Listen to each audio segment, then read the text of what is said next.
SuperTalk Mississippi media production.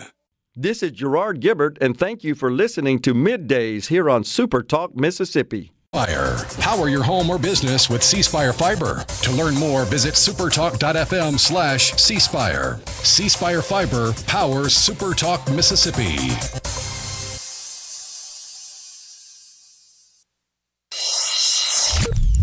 Get ready to go beyond the headlines and join a meaningful conversation with people from around the state.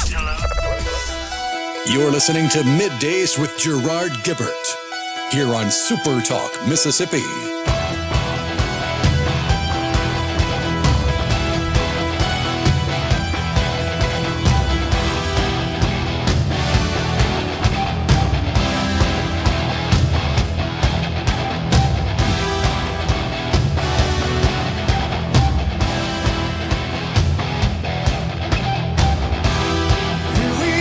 Good morning, everyone, and welcome to MidDays, SuperTalk Mississippi. I'm your host, Gerard Gibert, along with Rhino in the Element Wealth Studio, guiding you through the middle of your day with facts, fodder, and fine music on this Friday Eve.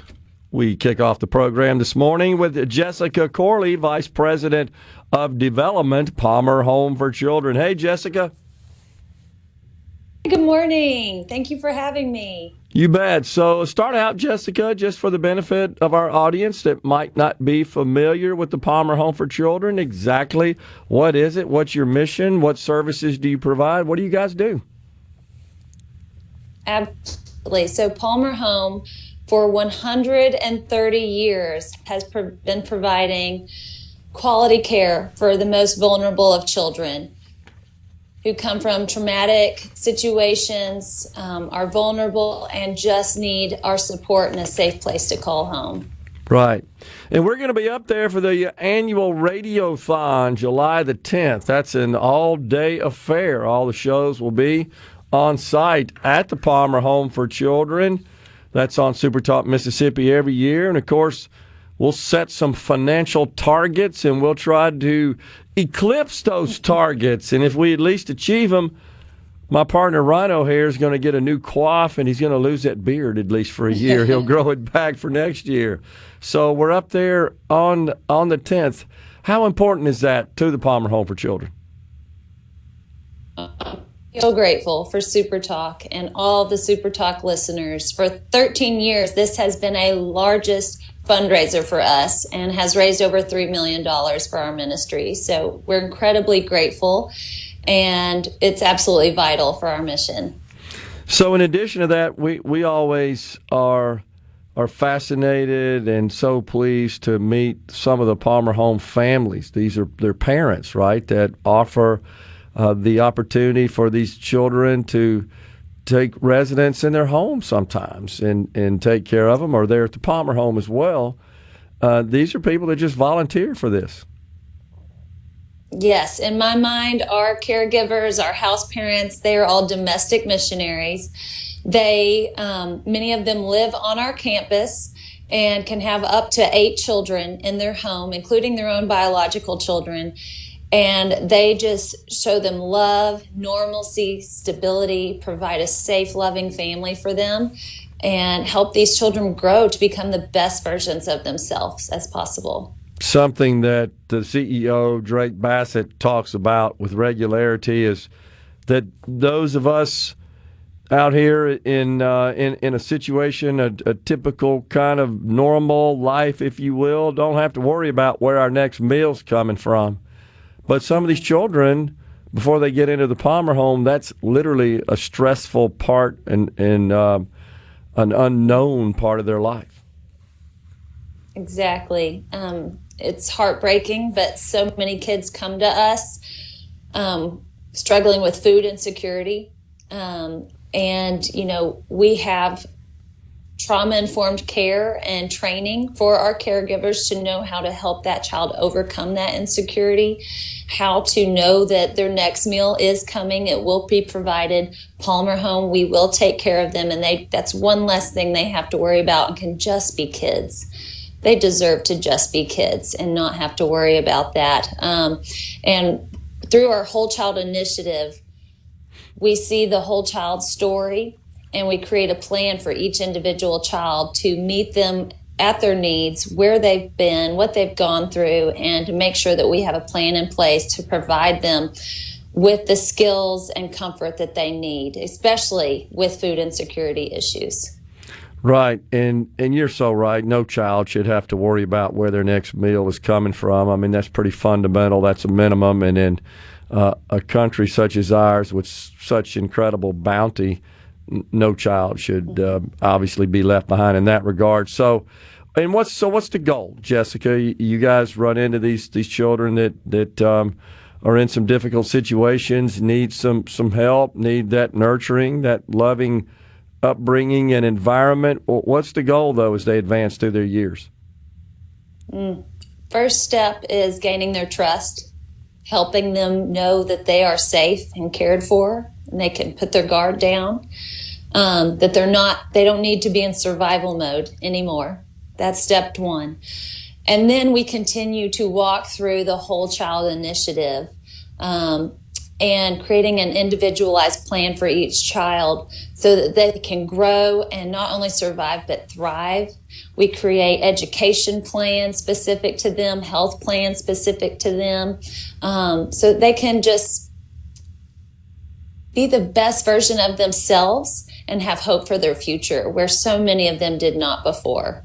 So many of them saw the cycles of their family and their past and did not know there was opportunity out there beyond that. We have so many students who are the first in their family to ever graduate high school this past May, and that was just a beautiful thing to see. And then not only just graduate high school, but go on to trade school or college. And just the confidence and hope that gives them is so, so meaningful.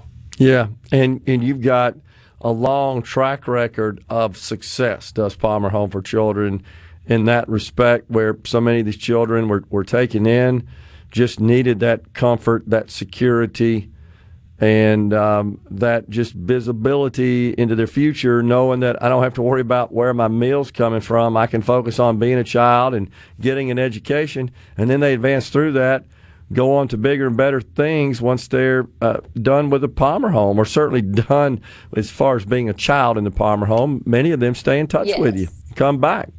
Oh, yes. Once a part of the Palmer Home family, always a part of the Palmer Home family. In fact, we're one of the rare organizations that see these children beyond 18 and up. So we have our transitional care program where we continue to coach and mentor these kids up until their young adulthood to ensure that they're successful contributing members of our community here in Mississippi. Yeah. And I think it says a lot about the quality of the services, the care provided in the Palmer Home for Children during their tenure there, if they're willing to come back and still maintain those relationships. Because I've interviewed some of them, and they build these very strong relationships with the sometimes their house families, and often it also extends into the staff there at Palmer Home, and they come back and maintain those relationships. They do. It's a beautiful thing, and we're so grateful for all of our incredible caregivers. We're grateful for our Whole Child Initiative that we've created and launched that not only helps our mission, but other missions throughout the country in trauma-informed care. So just so our audience will know, Jessica, funding for Palmer Home for Children, where does that come from?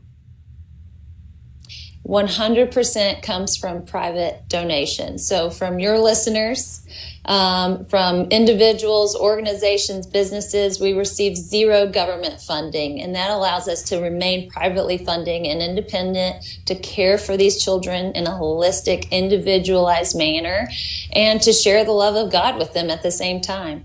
Yeah, no doubt about it. So contributions are tax deductible to Palmer Home? Absolutely. You can go to palmerhome.org, click on the donate button, or you can email us at development@palmerhome.org, and we'll be happy to answer any questions and share more of the impact you can make through our mission. How many children do you know off the top of your head there, Jessica, are in your care right now? Oh, goodness. Somewhere between 30 and 40 right now. It ebbs and flows. You Yeah. know, we always aim for reunification when it's possible. And so we've got some kids home for this summer, and it may be a temporary thing while mom or dad are working towards getting back on their feet and recovering.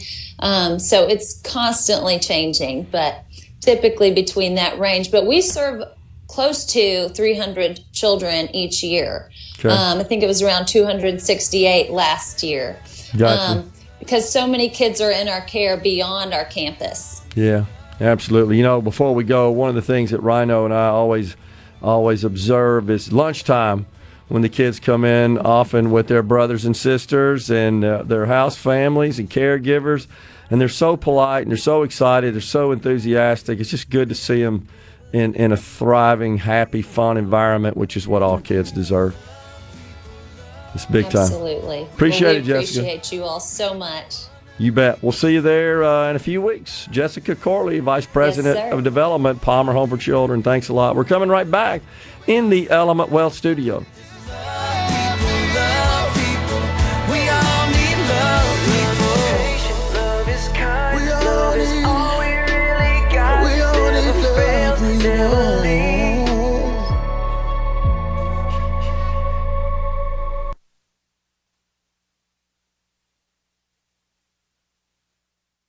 Mississippi. Hospital in Collins, where your health matters.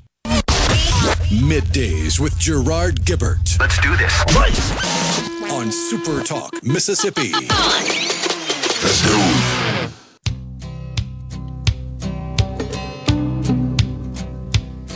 Last night I dug your picture out from our old dresser drawer. I set it on the table and I talked to it till 4. I read some more love letters right up till the break of dawn. Yeah, I've been sitting alone, digging up bones. Then I went through the jewelry and I found our wedding rings. I put mine on my finger and I gave yours a fling. The great Randy Travis. Lonely bedroom of our recent broken home. Yeah, tonight I'm sitting alone, digging up bones. I'm digging up bones. Welcome back, everyone. It's Middays. That's from the All Hit Request line. That would be one of the songs in the house band set there, Rhino. I'll have to say, we play that one pretty good, too. It's got a little, you can hear a little rim shot work in it on the hi-hat as well. Of course, the bass drum gets it kicked off, coordinated with the bass there. We got it down. My friend Chuck Blackwell in the house, he's on the bass right next to me at practice with his amp pointed at me. Kind of serves as both the amp and a monitor so I can hear it to get that foot in there at the right time. Country from that era was a lot of fun to play on bass and on drums. Agree. I would agree with you on that.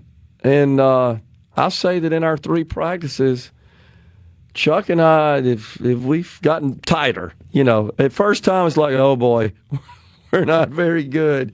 But Monday night, pretty dang tight. I was impressed with. And he even looked at me a couple of times, like, "Yeah, we got this," you know. And it's fun when you do it right. It sounds good. So, Caleb Sailors from our news department came by and took in a few songs. Stayed for about an hour as we were practicing. Rumor is he's writing a little article about it. We'll see what happens there. But a lot of fun. Put a tambourine in that man's hand. I know we could. There's one of the songs where we need not a cowbell, but a bell, like a triangular bell, or actually it's more of a hammer and a nail. It's Working Man Blues.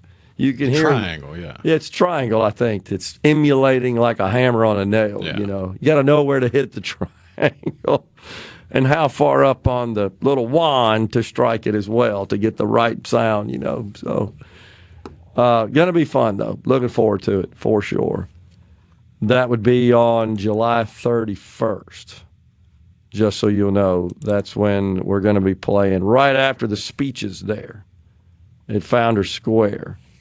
Be all set, ready to go. But we're all buckled up here in the Element Wealth studio. A whole bunch of stuff going on.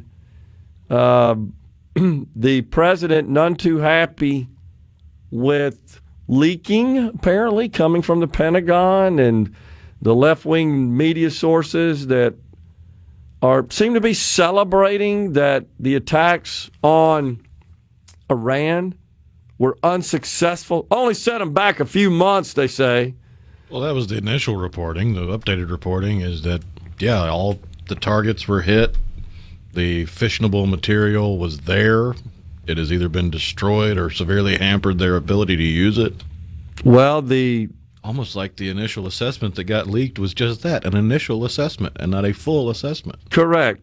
Secretary of Defense Pete Hegseth, he and Chairman of the Joint Chiefs of Staff, raising Cain there, they held a press conference, and they were clarifying all this information and taking questions, and I thought did a great job of laying all that out, honestly, to refute much of what was reported, at least as you say, early on. The president got upset about that, rightfully so.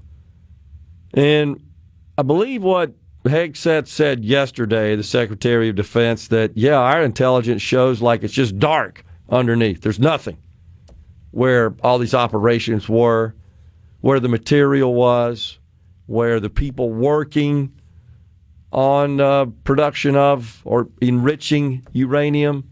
So it's just not there anymore. So, but for about 24 hours, there was lots of reports, and it felt like the left-wing media was celebrating it, did it not? See, we told you. Of course. Didn't work. They can't stand Trump. Just can't stand Trump. So they're going to take any opportunity to spin any little fragment of truth into something that makes them look bad. It's incredible that they're, I used to think that this Trump derangement syndrome was kind of overblown. I don't think that anymore. I think it's real. I think it's true. I think it's sad that people, if they weren't so belligerently ignorant, they would be worthy of pity. But they can't shut their damn traps. That's so true. They just can't help it. So instead of pity, they get derision. That's absolutely true.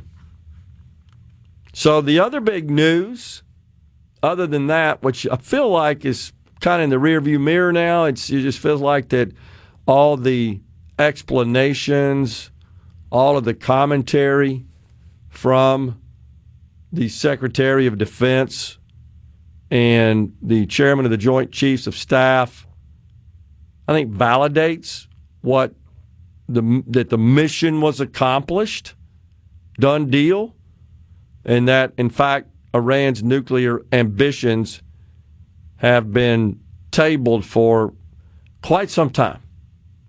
Now, there's nothing to prevent them from cranking it back up, of course, but it doesn't happen with the snap of a finger. Regime change would, but regime change from outside of a country doesn't work. Right.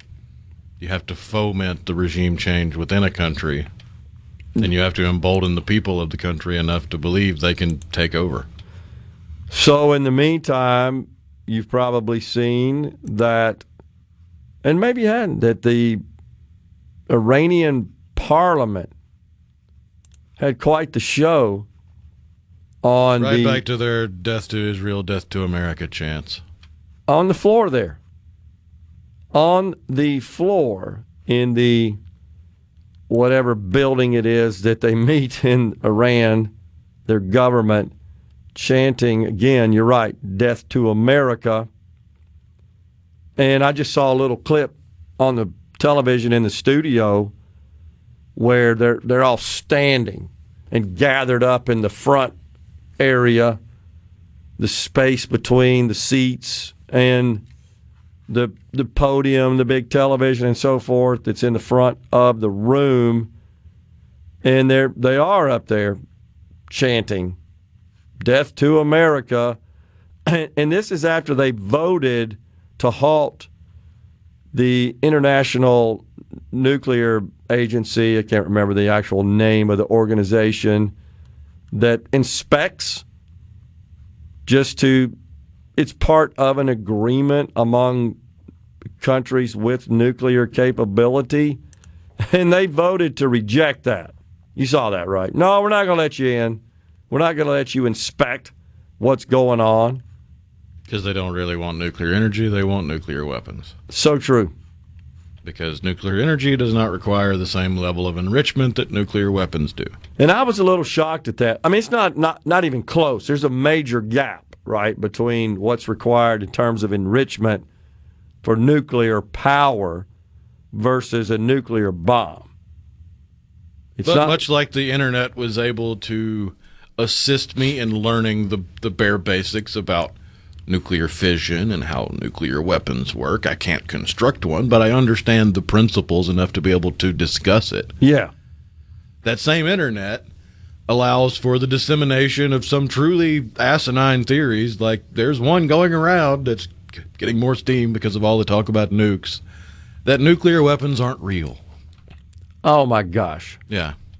Just flat earth, birds aren't real, nukes aren't real. So chemtrails. It's the IAEA, and that is the International, what is it, the International Association? International Atomic Energy Agency. Energy Agency. International Atomic Energy Agency, right. IAEA. They said they don't want them in Iran. One lawmaker abstained. 221 in the, is it the parliament in Iran? Is that what that's called? Their government? I think that's the translation of it, yeah. Okay. Voted in favor of keeping them out. One abstained. And I'm looking at a report here in the New York Post. The official translation is the Islamic Consultative Assembly. Oh, okay. Well, they're all gathered up, as I said in this photo, in the front, and they're turned around facing like the rear of the room. I guess for a camera that's positioned sort of high so you can see the entire room and all the people in it. And they're all raising their fists with the chant, "Death to America." Oh, but I'm sure somebody from the left will tell us, you just have to recontextualize that. Right.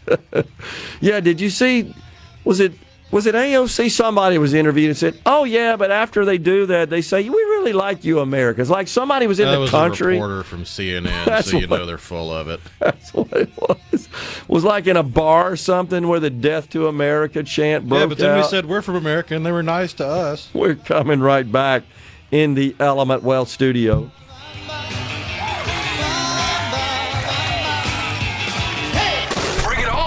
Middays with Gerard Gibert. It is on SuperTalk, Mississippi.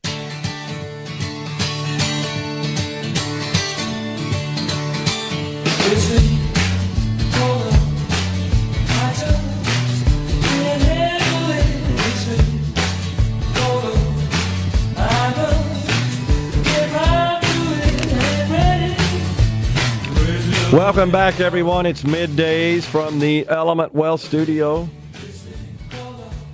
So NVIDIA CEO Jensen Huang became about $5 billion richer on Wednesday. That's because his company's stock rose rather considerably. Bullish, analyst projections coming in about the company's AI offerings, new chips. And what's the new one? Blackwell, I think. That's their latest. He showcased, at their conference a month or so ago. And Blackwell Ultra. Yeah, and they're... And the Vera Rubin series. So a couple of good things from just an economic perspective there. First is data center vacancies. All-time low.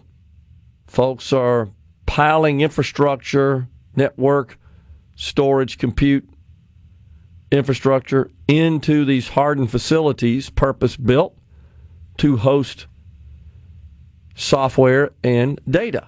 So that's good news on that front. Micron yesterday, Rhino, after the bell, big-time record earnings for a quarter, $9.3 billion. They are a chip maker, of course, and a very upbeat outlook that is powering the Dow and the NASDAQ quite nicely today. Crude oil also up $1.35.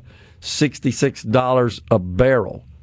So it went up, came down after the bombings. Now it's kind of trending back up. The Dow up 292 at this point in time. The NASDAQ up 116. NVIDIA, hard to believe, surpassed Microsoft as the world's most valuable company. $3.75 trillion valuation. Will they be the first to reach $4 trillion? It seems like just yesterday we were talking about crushing $1 trillion, right? Wasn't long ago. Apple, Microsoft, vying for that crown. Now we're looking at $4 trillion. Less than 7 years ago. Less than 7 years ago. So Apple reached $1 trillion valuation in August of 2018. Okay. I remember it well. And thought, man, how does a company, get to $1 trillion of valuation? And now we're knocking on the door of $4 trillion. NVIDIA. It's incredible. Only in America. Only in this country. Now, some people may not be celebrating this. I am. This is great news.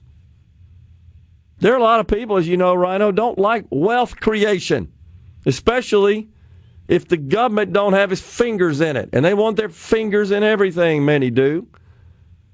Boy, that was proven in New York. How about that? They'll get what they voted for. Man, Zoran Mamdani wins the Democrat primary rather handily. Cuomo, Tuesday night. Or the powers that be will have him denaturalized because he's technically broken the laws of immigration. Correct. I saw that. And so Eric Adams, the present mayor, former Democrat, running as an independent. Cuomo teasing that possibility as well, running in the general as an independent. And rumor is money is pouring into the current mayor's campaign from folks, honestly, you wouldn't think would contribute to someone like him. But he looks a whole lot better, certainly to the business community, to Wall Street, than this rogue, radical, anti-Semite, police defunding socialist. He's a damn communist, let's just be honest. It's being nice to refer to him as a socialist. He's beyond just some central planning, which are kind of the key tenets of socialism. The fact that he seeks government, a program where government would be in the grocery business, that reeks more of communism, honestly. And, of course, the wealth tax and higher income taxes, that's pretty much his platform. What's going on in this country where people support this garbage? What in the world's going on? Well, it depends on how far down the rabbit hole you want to go or how tight the tinfoil hat needs to be. Yeah. And because the theories range from anything from this is an end result of mass migration, where you have major metropolitan areas, including a crown jewel of the country such as New York City that simply does not look like an American city anymore, to the other side where you have the conspiracy theorists that believe TikTok, because it hasn't been banned, has decided to be a little bit more flashy in how they pull off their quote-unquote psyops. Yep. I'm putting it in air quotes because I just think it's a silly notion, but hey, people believe it, so I'm going to talk about it. That TikTok, at the behest of China, is trying to influence elections, and they figure, well, if we can influence the New York mayor's election, then we have a pretty good trial run of what we can do elsewhere. And he was prolific on TikTok, right? It's thought that mobilized the young folks. Now, I've seen interviews with a couple of people that say, yeah, I don't really think socialism works, but I still voted for this guy. Well, what's up with that?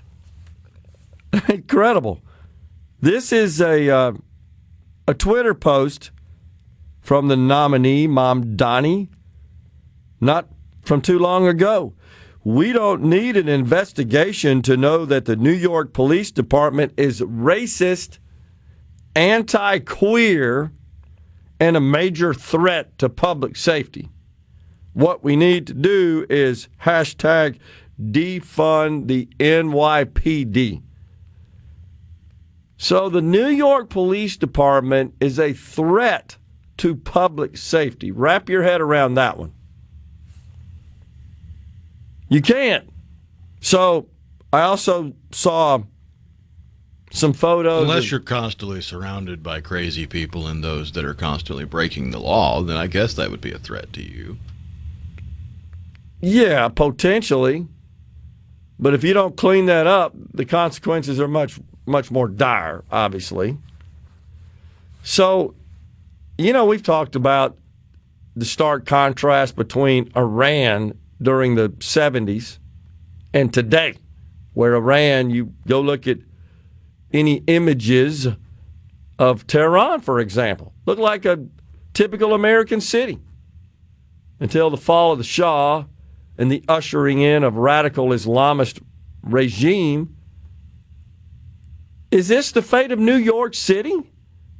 Because you look at a thriving, bustling New York City of yesteryear, and then today I'm seeing photos of this Mamdani guy, and I don't mean to sound anti-religion or freedom of religion, because I'm not, but I don't know, what's the long sort of coat that is worn by male Islamists with the Nehru collar, you know what I'm talking about, all one piece, button up, like a big robe, so to speak. Thob. Okay, thank you. So there's photos of him, and that's fine. I mean, if that's his traditional dress in accordance with his religious beliefs, here's the problem I have. This guy's a known anti-Semite. He's not just a peaceful Muslim. No, in fact, he was on his social media blaming Israel for the attacks on October the 7th. Right. He was blaming them the next day. He would fit right in at nearby New York-based Columbia University, which seems to be ground zero for the anti-Semite. Oh, there's no doubt. All the way from the top on down, right? We've learned that. That's where it starts. Seems to be a surprising majority of academia. Yes. Just full of fruits, nuts, and flakes. So we've talked about this. I've shared that my wife was in Europe last year, and she was taken aback at how the streets of London just don't look like what you expect and what you visualize about one of the greatest cities in the world. Certainly traditional type England with their storied history. Doesn't even look like it. I mean, how many cities in England now have mayors who are Muslims? And that's only because they've let so many dang in. And again, if they're peaceful and they abide by the law and they assimilate into the English culture, I'm okay with that. But they don't. That's the problem. They don't. They're using their power as mayor to advance their separate radical agenda. Doesn't even look like England anymore. Jolly old England as we know it. And London, historically, Rhino, hasn't it been like the second or third largest city in the world, as I recall? It's usually Tokyo, London, right? New York in there. So we're coming right back with the great Eric Clapton of Derek and the Dominoes on this song. Layla bumping us out of this segment. Coming right back in the Element Well studio. We got Mississippi Senator David Blount coming on at 12:05 today.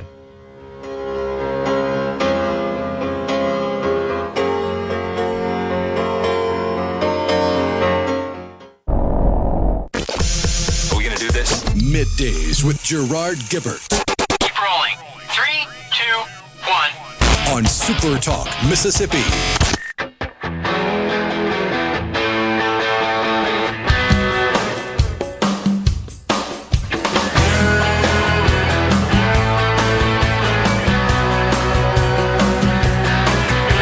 Sun coming up over New York City.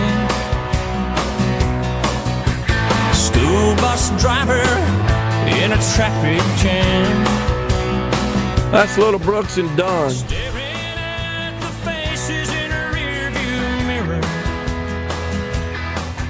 Look, just because I'm playing in this band and we're covering all these country songs, we ain't going to turn the show into just a steady diet of country tunes, are we?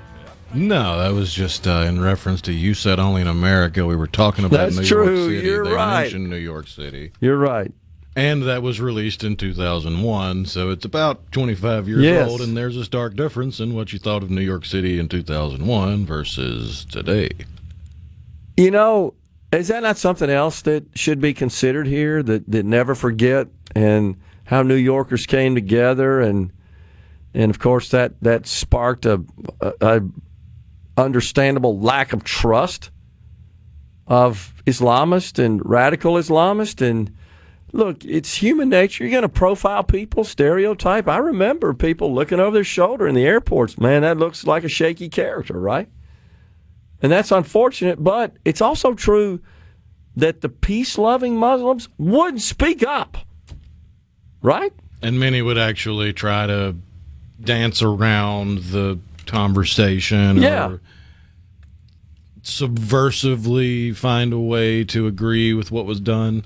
Yeah, exactly. Wouldn't speak up. That's why you never see fellow practicing Muslims interfere when Muslims block the road or block a sidewalk or take over a public park to have their required prayers, even though that's forbidden.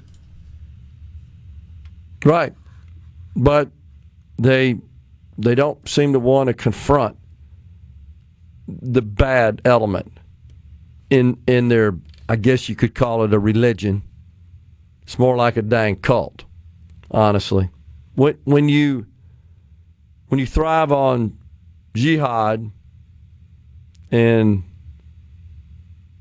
infidada, and that's something else.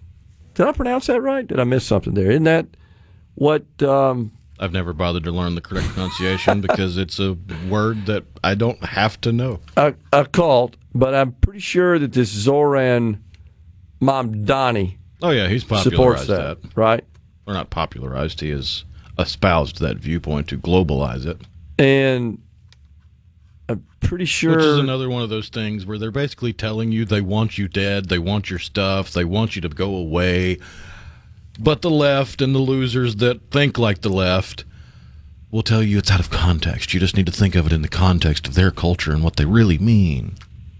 No, it's pretty clear. You want... But no, chanting kill the Boer and singing songs about kill the Boer doesn't mean kill the white farmers. Although the white farmers are called Boers.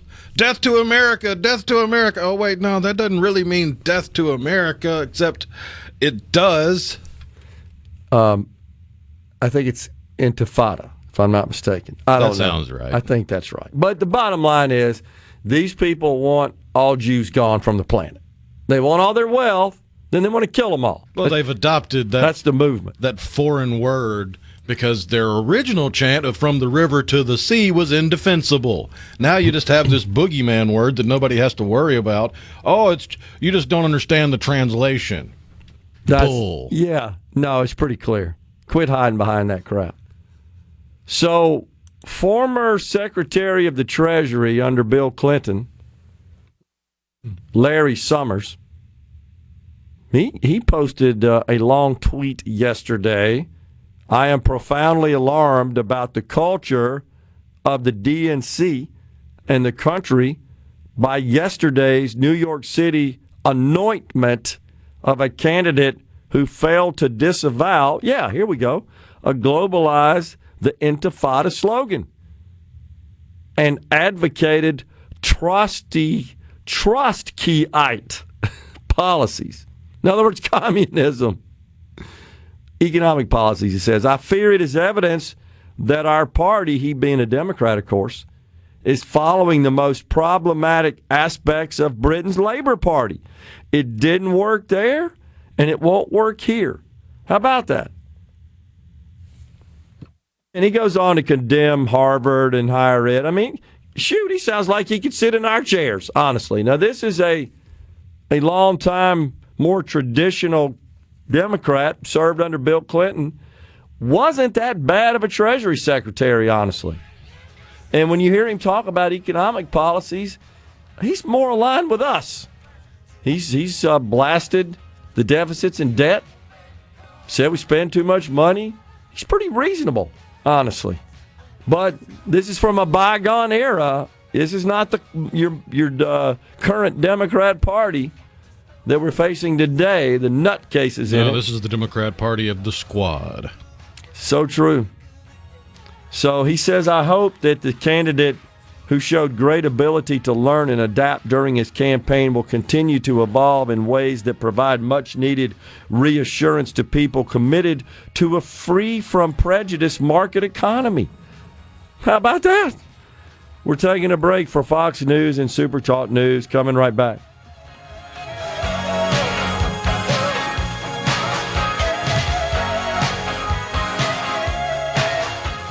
This hour of Middays with Gerard Gibert is brought to you by the Mississippi Business Journal. Visit msbusinessjournal.com. Scott Coopwood, publisher and president. And now, another hour of the talk that keeps Mississippi talking. Middays with Gerard Gibert. Begin your transition now. Now on SuperTalk Mississippi.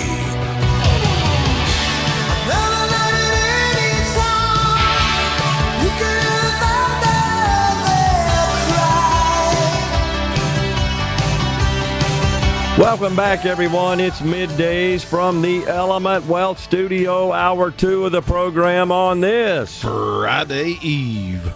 Are you thinking about or planning for retirement? Do you have a plan? Go to myelementwealth.com or call 601-957-6006 to let Element Wealth help you find your balance between income growth and guarantees. 601-879-4395. That's the C Spire text line. It's wide open.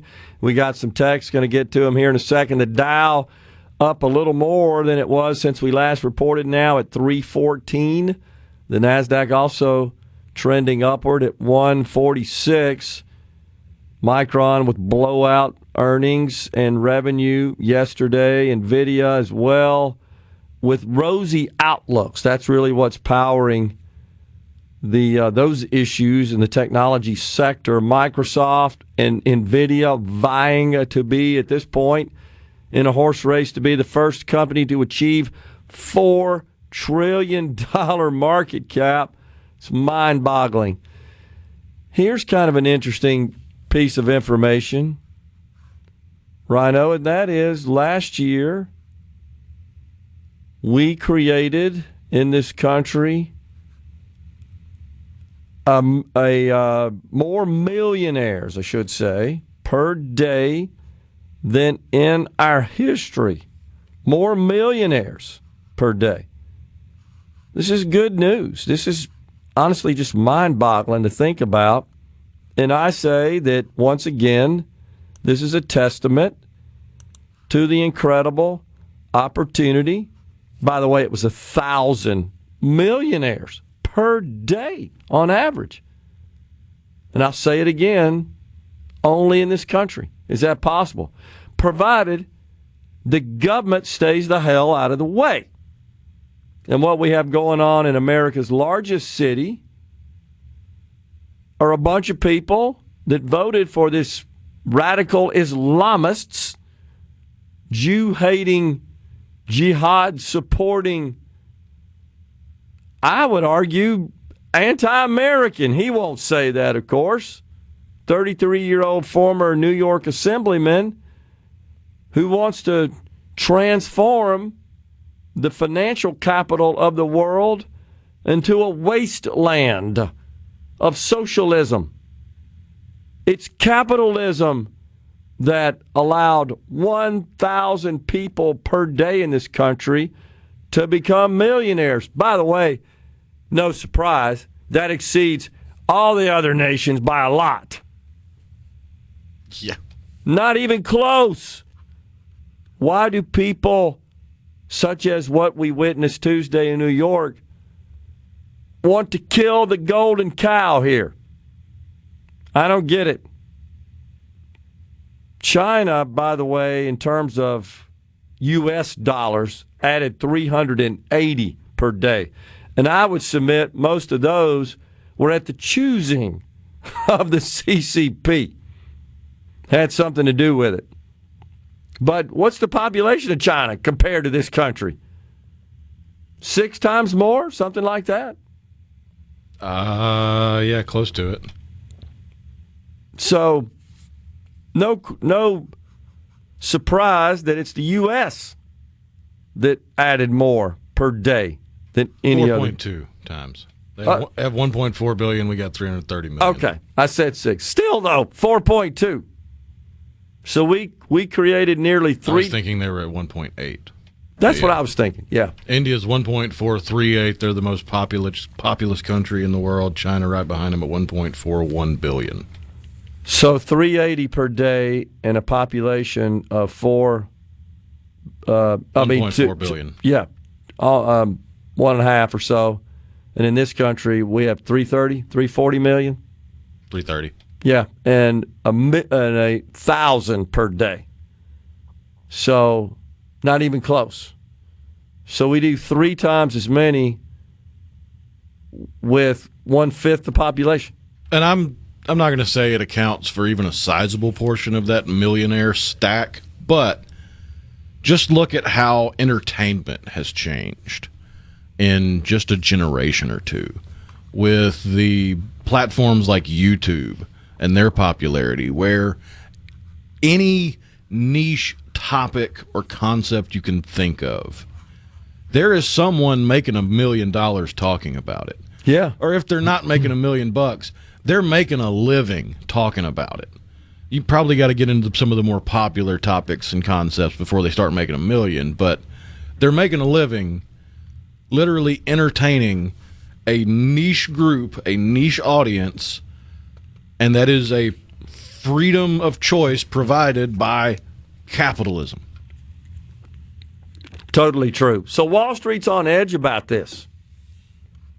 They are, the Wall Street Journal says they're in panic mode, literally, because they've got this socialist that wins the Democratic nomination. In fact, that's the title of the article, which appeared in the Wall Street Journal yesterday. Wall Street panics over prospect of a socialist running New York City. Of course they are. I mean, in top of his list is higher taxes that would hit Wall Street hard. And that would be passed on to us. Make no mistake. Unbelievable. So I know that we're thinking, hey, we're in Mississippi, we don't have to worry about that. You start taxing the financial capital of the world and all the capital that flows out of Wall Street across the country, that affects the price of stuff that we all consume. It's linked. I get it. It's not a direct connection. We're not paying the tax bill.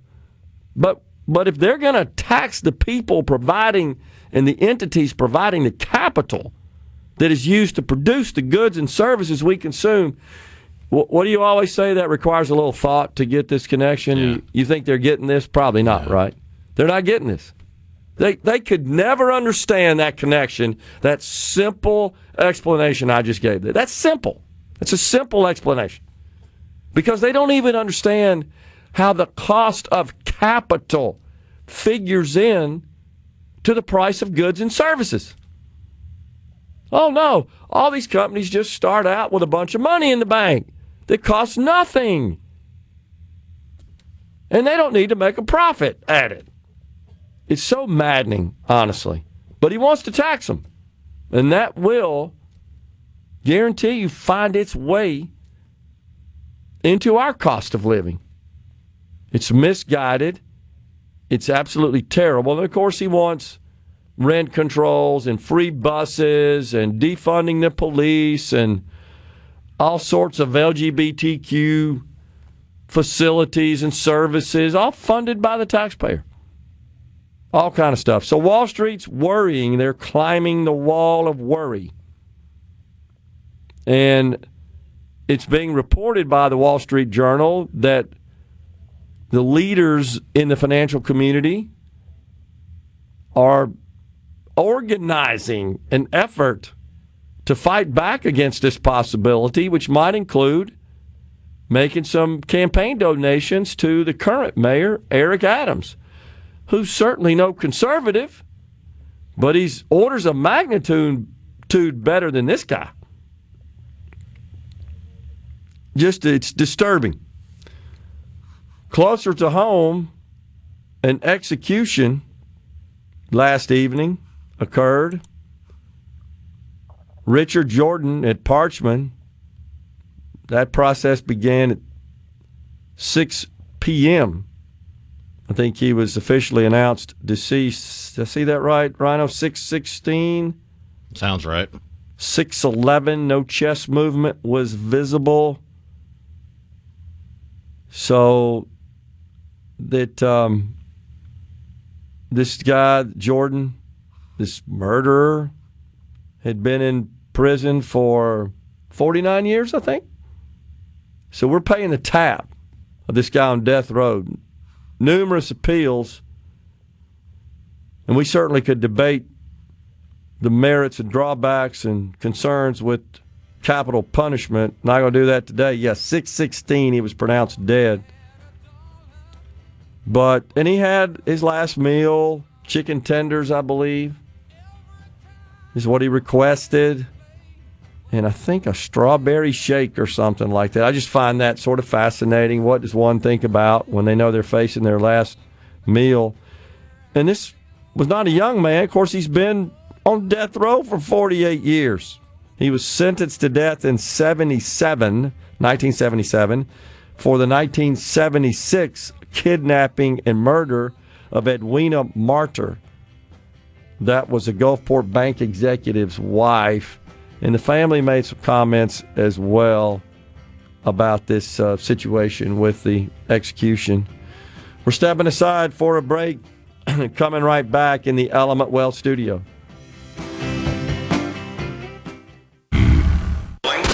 Middays with Gerard Gibert. What? This is so Awesome. On SuperTalk, Mississippi.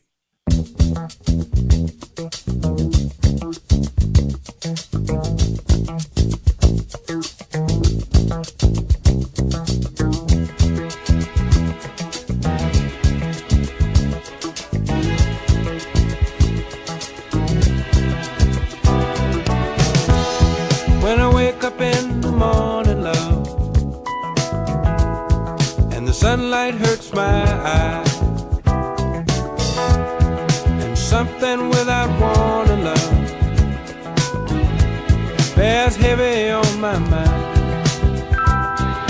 Then I look at you, and the world's all right with me. The great Bill Withers. Just one look at you. That seems to come up a lot in your rotation. It's a lovely day. It is. I've seen that used in numerous commercials. Yeah, the one with the person rolling themselves up in the Yeah, that's it. in the carpets and stuff got played a lot. Yeah, that's true. It absolutely is. So we're back with you. We're in the Element Well studio, of course, and getting to a lot of news that's crossing the wire that happened yesterday. Appreciate Scott Sands filling in for me. Had the honor and privilege of addressing the Mississippi Department of Banking and Consumer Finance. Great people. Really enjoyed that. I mean, just lots of really bright people, Rhino, in that agency.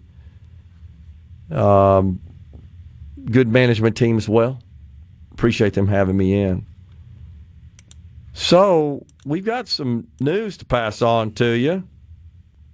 It's a heads up about our show tomorrow. You're going to want to be with us here on Middays tomorrow at 12:05. You guys know that at the top of every hour of the 3 hours of the show, we have about 5 minutes of messages, and then we get cranked up at 5 minutes after the hour. So tomorrow, 12:05, We're going to be talking to former congressional candidate Shawaski Young. You remember Mr. Young was a Democrat, ran as a Democrat for Congress, has since changed parties, has become a Republican. He's been on the program talking about it, explaining his reasons for shifting parties. Well, tomorrow, former congressional candidate Shawaski Young is going to be making a big-time announcement on what's coming up for him. Apparently, he's got some big plans, and he's going to make that known right here on MidDays tomorrow at 12:05. Big-time announcement, official public-facing announcement. This is a pretty big deal. Happening tomorrow, June 27th, Friday, MidDays with Gerard, 12:05. So you want to tune in for that. Should be interesting to see what's on Mr. Shawaski's mind there. Look forward to that. So yesterday, this execution that we were talking about occurred 6 o'clock at Parchman on death row. Hard to believe. 49 years, and the execution got started. Lethal injection 6 p.m., and then it was pronounced dead at 6:16 p.m. That would be of Richard Jordan at Parchman. Man, that's nearly half a century on death row. Incredible. He was surrounded by 4 Mississippi Department of Correction officials. That included Commissioner Burl Cain. The commissioner's been on this program before and on the morning show as well. And this is what he said, his final words, Mr. Jordan. First, I would like to thank everyone here for a humane way of doing this. He was looking at the ceiling. He was, of course, laying down on the gurney, strapped in. I wish to apologize to the family. I ask that you forgive me for what I did. Not forget, but forgive. Man, he thanked his lawyer and his wife, Marcia, sitting and sobbing in the front row behind the glass viewing area. Marcia, his wife, was sitting with the director of the Mississippi Office of Capital Post-Conviction Counsel.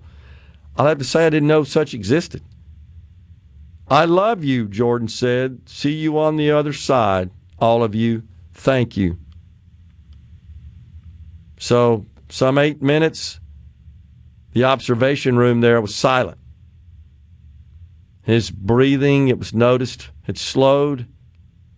Then it quickened, it's reported, and then it slowed again. Eyes gradually closed, his mouth drooped open. By 6:11 p.m., no visible chest movement. At 6:16, he was pronounced dead.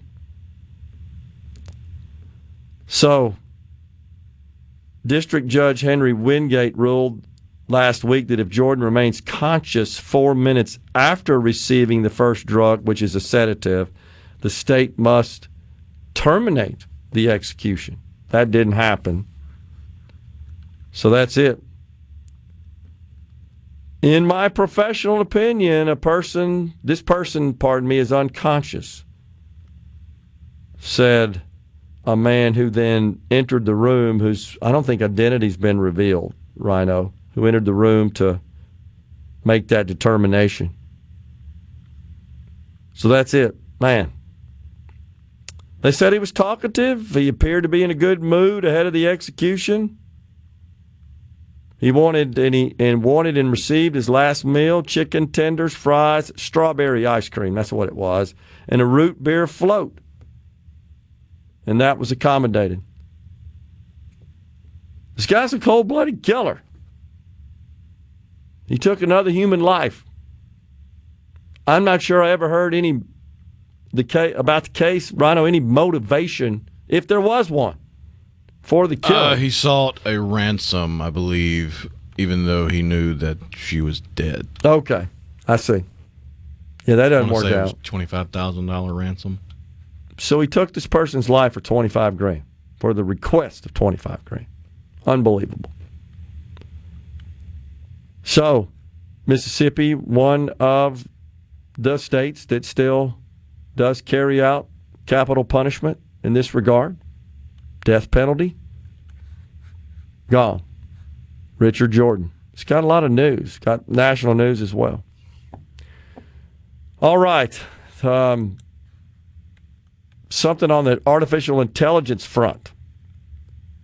You got this legislation, the big, beautiful bill, the House version at least, would prohibit states from regulating AI, passing their own legislation to do so. And that's getting some pushback in the United States Senate. Specifically, Senators Marsha Blackburn, Maria Cantwell, they believe this would be harmful to the states to not allow them to implement their own artificial intelligence regulatory framework. However, the Speaker of the House says we need a national standard and supports the prohibition of states taking action on their own accord to implement artificial intelligence regulation. Tennessee, as I recall, one of the first states in the country to pass legislation that protects artists. You can understand that. Tennessee, with Nashville, country music capital of the world, home of many artists in the country music world. And it would protect the Elvis Act. I don't remember what the acronym stands for, but that's a Tennessee law passed a couple of years ago, as I recall.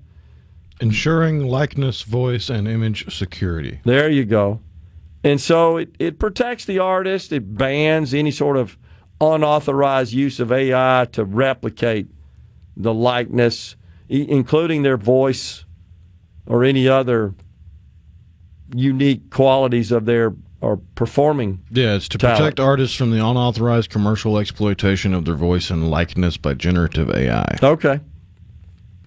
So the senator from Tennessee, Blackburn, said, yeah, we need a national standard for AI regulation, but it's really should be up to the states, and it's a role of the states to providing protections until then.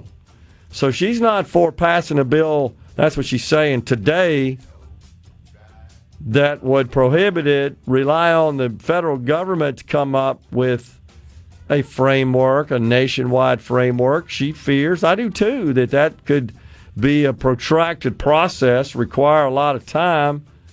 And in the meantime, the states don't have any ability.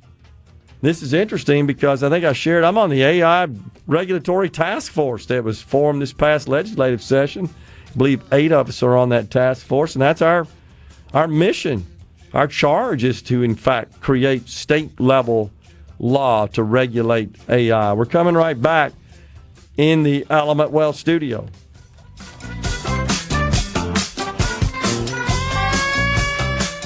Day. Attention, adoring fans! It's time for Middays with Gerard Gibert on SuperTalk, Mississippi.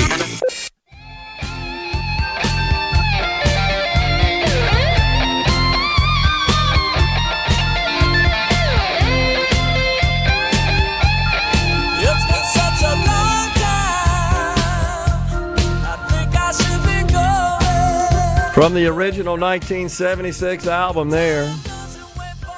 Long Time. It's kind of a long cut, too, by the way. Foreplay Long Time, the official name of the song. Kind of an instrumental that goes on for a while before it cranks up. Really good tune. So the Secretary of Defense, we were talking about this earlier, had this press conference along with Raising Cane, the head of the Joint Chiefs of Staff. And, of course, at this presser, the room's full of press. And Secretary Hexet said, you and I mean specifically you, the press, you cheer against Trump so hard. It's exactly what we were saying earlier. This just came out. It's in your DNA and in your blood to cheer against Trump because you want him not to be successful so bad. You have to cheer against the efficacy of these strikes. You're undermining the success of incredible B-2 pilots and incredible F-35 pilots and incredible refuelers and incredible air defenders who accomplished their appointed mission. It's just absolutely spot on. It is sad that we've gotten to a point in this country, I mean, this seems to have proliferated our society, that people get more satisfaction out of the failure of others than they do their own success. They're so hyper-focused on the failure of others. That's a miserable way to go through life, man. Of course, you might say, I could predict it. Well, Democrats are just miserable, right? They're a miserable sort.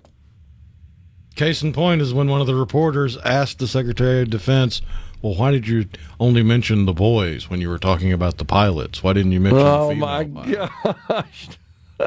And he went off on her about, see, we're not playing your games anymore. Great. It's just, get over it, man. They try to parse stuff out. Like, see, I told you, they're misogynistic or some garbage like that, right? Oh, my gosh. They just pick up on little stuff like that. It's so meaningless in the context of the subject here, the message, the theme. And 9 times out of 10, if somebody gets their hackles up over misogyny, it's just evidence that they're a misandrist. That's probably true. There's no doubt. And they do exist. There's no doubt about that. Well, I'm proud of the Secretary of Defense for going before the nation. I thought that was a good move, honestly, on their part. Hey, we're going to put all this crap to bed because the president's over there at the NATO summit. And by the way, well, he's already back now. He's back now, but he was when this was going on. So, victory, I would say, at the NATO summit. Finally getting approval by these NATO nations to spend more on their own dang protections. Except for Spain, which is going to pay the price economically. Right. What a bunch of weaklings they are, and have been, honestly. So, I thought it was a good meeting on the part of the president. Certainly, he is commanding and receiving the respect that he should as the leader of the free world. And honestly, they know, Rhino, he just did them one hell of a favor, did he not? By taking out Iran's nuclear capability. And is it later today we're supposed to get an announcement of more countries signing the Abraham Accords? Oh, so that's also a huge victory. I didn't know that. Good. I want to say that's later today. I'll double check. Well, certainly what you're hearing, a lot of the buzz coming from those countries looks like that more are warming up to the Abraham Accords idea. So that's a good thing. Steve Witkoff yesterday was teasing a big announcement that new nations will soon be signing on to the Abraham Accords, including nations, quote, we would never have contemplated, end okay. quote. All right. Well, that's good news. I think so. So something else going on, of course, the big, beautiful bill. And that presently is being deliberated by the United States Senate, having passed in the House a couple of weeks ago. I haven't dug into a whole lot of what's been said by the parliamentarian, but apparently the parliamentarian is gutting it. Senator John Thune, the majority leader in the Senate, is talking about making a move with respect to replacing the parliamentarian. And then he came out and said, no, he's not. So this parliamentarian was appointed by Harry Reid in 2012. And what she did here is struck several items in the bill that she felt didn't qualify for passage under the reconciliation rules. And it is the parliamentarian who makes that determination. And John people Thune laughed when I said there's like a dozen highly compensated lawyers that control everything. That's exactly right, though. That's totally right. There's no doubt, because passing legislation with a simple majority is a whole different story in the U.S. Senate with the filibuster in place. So the senator said, that wouldn't be a good outcome for getting a bill done to fire the parliamentarian. And he said, there have been some priorities that have been nixed, requiring 60 votes instead of the 50+1, ranging from defunding sanctuary cities, fast-tracking energy permits, defunding Medicaid for illegals, and more. I was worried about that. I wondered about the Medicaid adjustments, because you're adjusting statutory programs that were passed with 60 votes. Now you're trying to change those, not just from a budgetary perspective, but from an eligibility perspective and an FMAP, federal match perspective. So now it appears the Senate parliamentarian is pushing back and saying, yeah, we don't think you're able to do that under reconciliation rules. And all the illegal provision, I thought it was quite reasonable. It said to the states who are paying for, out of their own money, illegals to participate in Medicaid, federal dollars aren't going to that. Only state. And all the bill says is, hey, if you continue to do that, because they work around it, as you know, Rhino, by imposing these what are called provider taxes. So they've let all these the bottom line is, let's just back up. We've let all these illegals into the country. To boost their census numbers, to get better representation in the House. And surprise, they're human beings. They get sick. And when they get sick, they don't have insurance. They go to the emergency room. And the hospitals absorb the care. So the hospitals say, hey, look, state, if you'll at least reimburse us with Medicaid, we'll pay you a part of that through a tax, if you will, that they remit to the state government. It's called a provider tax. We have it here in Mississippi. So it's a way of taking money from the providers to get more federal money to reimburse the providers. It's like, you think of it this way, the provider gives a dime to get 50 cents back. It's essentially mathematically and economically how it works out. So what the bill says is, okay, if you're going to let these illegals in the Medicaid program, even though states you're paying for it 100%, you're really causing problems for the entire country, including your state, by accommodating these illegals in your health care programs. We're going to reduce the reimbursement for your able-bodied adult coverage groups, so-called Medicaid expansion, from 90% to 80%. A 10% reduction. 10 percentage points. I don't want to do like the Senate did and mess that up in the tax bill. It's 10 percentage points, not 10%. So that's all it does here. And now the parliamentarians say, no, you can't do that. Interesting. We'll see where all that lands. And there's some other things that are causing angst in the Senate. And, of course, you've got Republicans that are saying, in the House, that are saying, if this thing comes back over in its present form in the Senate after they've marked up what the House sent them, it's dead on arrival over here. In the meanwhile, the president's working the phones. And now I'm finding out, I just saw an announcement on the tube here, they're going to have like a town hall of just ordinary people organize and assemble to push the Congress to pass this bill. This is at the request of the president. That's an interesting strategy. I don't think I've ever seen that before, Rhino. And then you got... Not for a bill, no. Not right, for a bill. Not in recent memory. And then you got wackos that are showing up and laying down. You've seen that in the Capitol, protesting the Medicaid cuts. And driving their scooters in, getting hog-tied in a scooter. Coming right back. Come on. Middays with Gerard Gibert All right, we are back. on SuperTalk, Mississippi.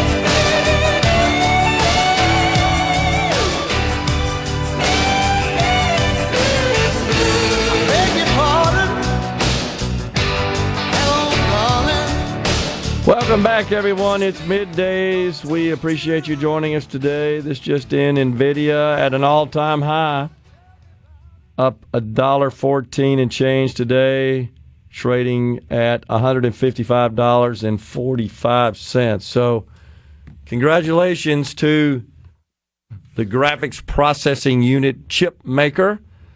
Those are the chips that little did they know, Rhino, when they created these things for video games, they would be perfectly suited for artificial intelligence processing. They didn't start out with that in their business plan. No. But they it were worked just trying out. to figure out how to computate as many polygons as possible. Yeah. Turns out they work pretty good for AI. And the servers typically installed in data centers that are used to process AI. It can actually be Software. argued that the increase in the computing power of these chips and boards has led to a plateauing of video game creativity. I hadn't thought about that. Because That makes sense. in the early days of video game creation, you were limited by the hardware. Right. You were limited by the technical capabilities, so you had to be creative in order to build a game within that limited framework. And the more powerful the computers got, the less you had to be actually creative, and the more you could kind of paint by numbers. And honestly, that really mirrors the progress of hardware versus software. For as long as it's been around, it was always, well, I'm writing software, but I have limited resources, whether it's processing power, storage, both primary, real, memory, electronic, interface directly with the processor, storage, what we would call memory today, right? Yeah. In the old days, by the way, it was called core storage on mainframes because it was literally core of wires, copper wires. Remember that wrapped around? I remember seeing the old core storage units. Wow, 64K in a refrigerator-sized cabinet of core storage. And then you had secondary storage. By the way, that wasn't disks. That was tape. So, as then the hardware would get more sophisticated, the software developers, to your point, would say, wow, I got more capacity here. I don't have to be so worried about my software design and my architecture. And so it's been a cat and mouse game perpetually. All of this is made possible. All these building blocks that have been in process for years, forming the foundation of modern-day artificial intelligence processing. So these typical servers now, Supermicro, they kind of were the first to the market that I recall that had these dual processor servers that had a central processing unit, just an Intel-based platform typically, and then you'd have a secondary processor, and that would be the GPU from NVIDIA. And so as software's processed through instructions that are better handled, suited for the GPU, it just passes them over. Here, you go do this. Then it returns the results. It's brilliant design. They're doing real well, too. They just had a great quarter. They were down for a while, remember. There were some concerns about, well, maybe we overestimated this explosion. But not today, man. We're seeing record highs for NVIDIA, Microsoft, Micron, big report yesterday. So it's good news. Get the government out of the way, and it'll go even further, and we all benefit from this. Really good. Let's check out the C Spire text line. Can you guys do a deep dive into the case? I'd love to hear from an expert who could explain how it took this long, talking about the execution yesterday. Honestly, I'm not that familiar with other than just the high-level aspects of it. Talking about Richard Jordan, who was put to death I would yesterday. suggest check out the SuperTalk YouTube page and go to the MidDays playlist. We had an interview with one of his lawyers that represented him for nearly 2 decades yesterday. Yeah. It's been a series of appeals primarily, right? That is Appeals and retrial, yeah. This is why he's been on death row for 48 years. Kevin from Brandon, I don't understand why we have to perform an execution ethically. The person being executed didn't do what they did ethically. Well, I hear you. I mean, there are a lot of people who believe that says a lot about the progress of a society and the humanity of a society. So, I don't know. I'd have to think about that one. So, I guess, Kevin, what would be your idea of an unethical execution? I have to think about that. Well, I believe the old joke about the lethal injection was you can't forget the alcohol swab. You don't want them getting an infection right before they die. Oh, my gosh. Well, I guess using the sedative to put them to sleep first, right, would be considered humane. Wonder how much attorney fees have cost taxpayers over 49 years, says Mike and Fannin. Good question. Solid chunk of change, I can bet you. With respect to Shawaski Young coming on to do an announcement tomorrow on the C Spire text line, he's going to run for governor. We shall see for sure tomorrow right here on Middays. We're coming right back after Fox News and Super Talk News. It's Senator David Blount. And now, the talk that keeps Mississippi talking. That's what I like to listen to. You're listening to Middays with Gerard Gibert. Here on Super Talk, Mississippi.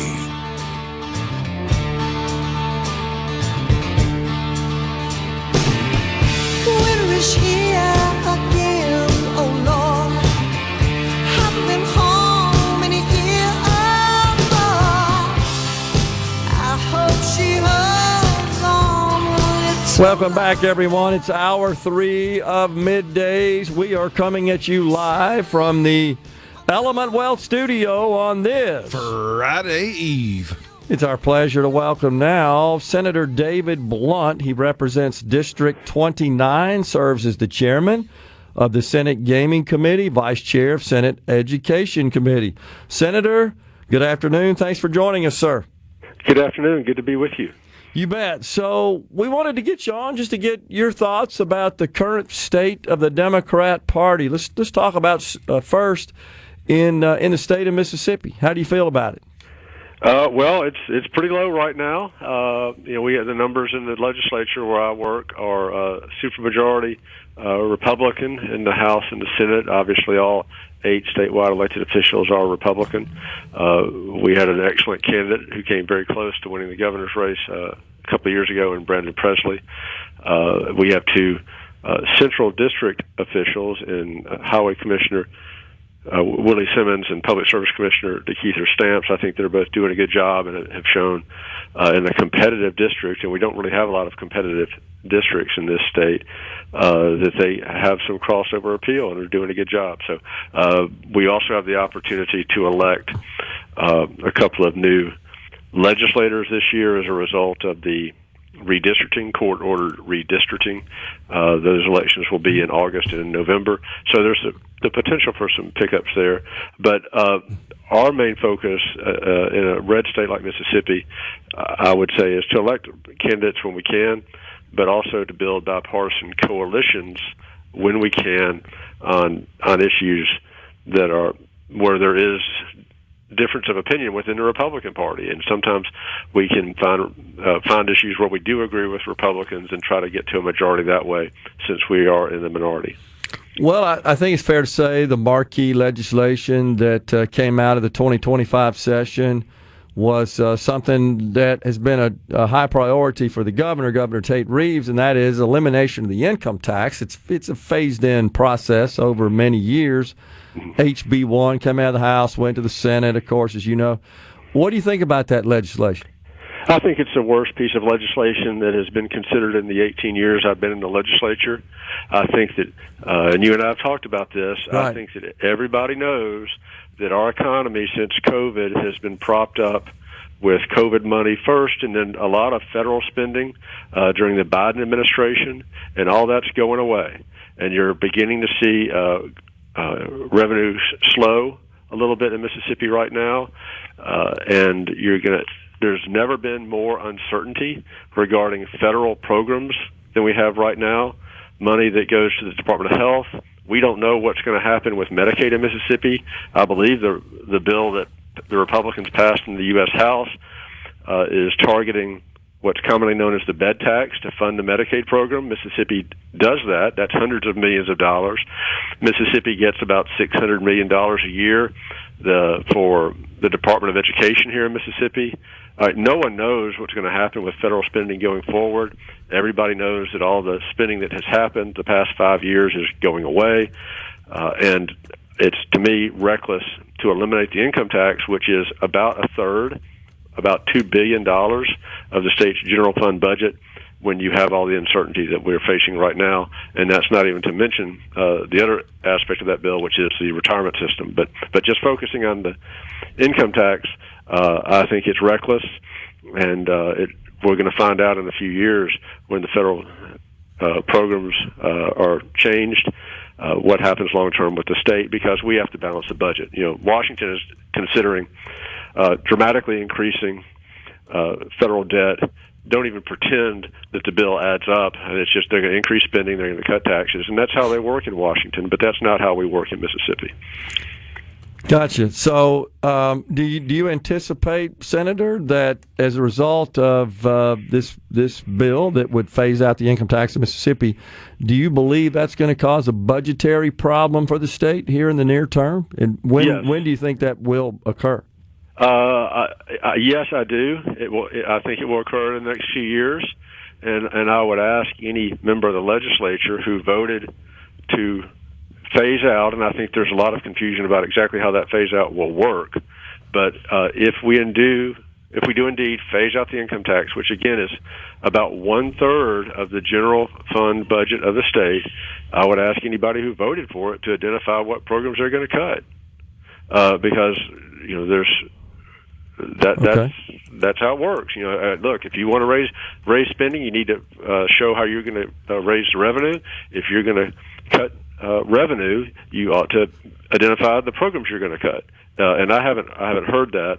The budget for next year is essentially flat, even though we know inflation is between 2% and 3%.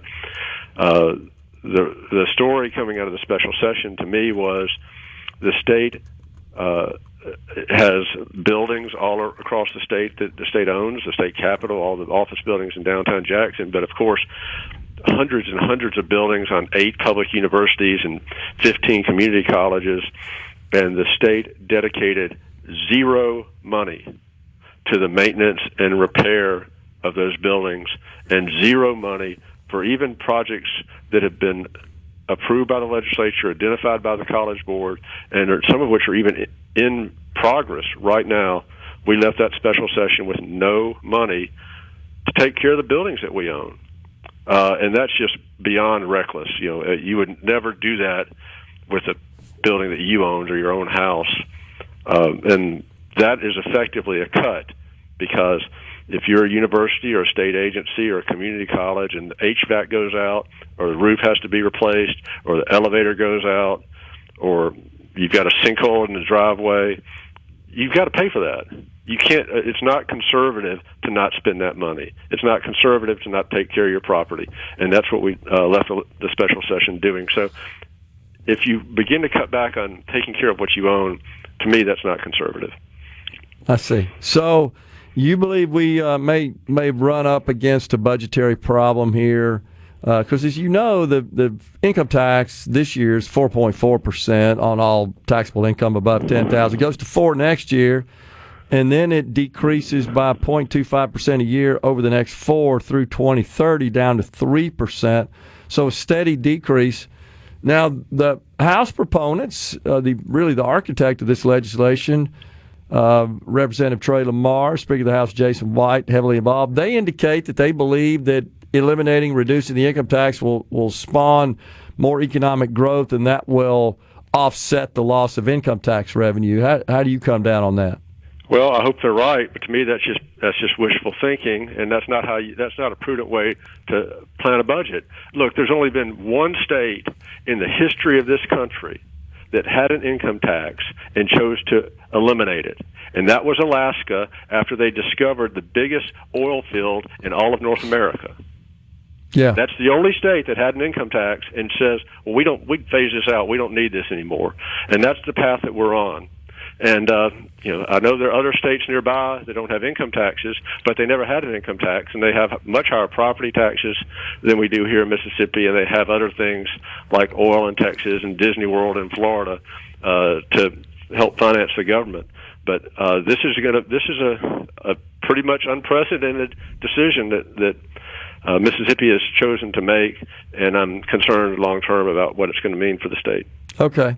So you mentioned something about concerns about possible Medicaid reforms in the what the president calls the One Big Beautiful Bill. I'm not sure if you've seen the latest, but apparently the parliamentarian in the Senate is pushing back and indicating that some of these changes may not be eligible for this legislation passing with simple majority, that it might be subject to the filibuster.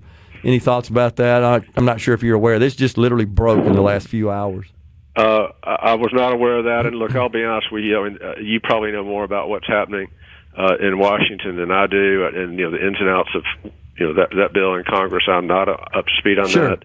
I know that we're all going to have to figure it out if something passes. But I do know the only issue that I know is being considered, which would definitely change the way we do business in Mississippi, is the bed tax, which was addressed most recently by Governor Barber when he was in office. And if that goes away, you're talking about hundreds of millions of dollars of revenue you're going to have to make up. Just to clarify, what the legislation would do is prohibit states from imposing any new additional provider taxes. It would only require states which expanded Medicaid to reduce their provider tax from the current maximum of 6% down to 3.5%. So at this point, Senator, I'm not really sure, as written, there would be any sort of major changes that would affect Mississippi, unless we had plans to add more provider taxes, like is the plan under the various Medicaid expansion programs proposed. We got a break right now. I know you can come back for a second segment. You got a hard break, we're told. But if you come back, we'll continue the discussion. Senator David Blount. Happy to. Thanks. Yes, sir.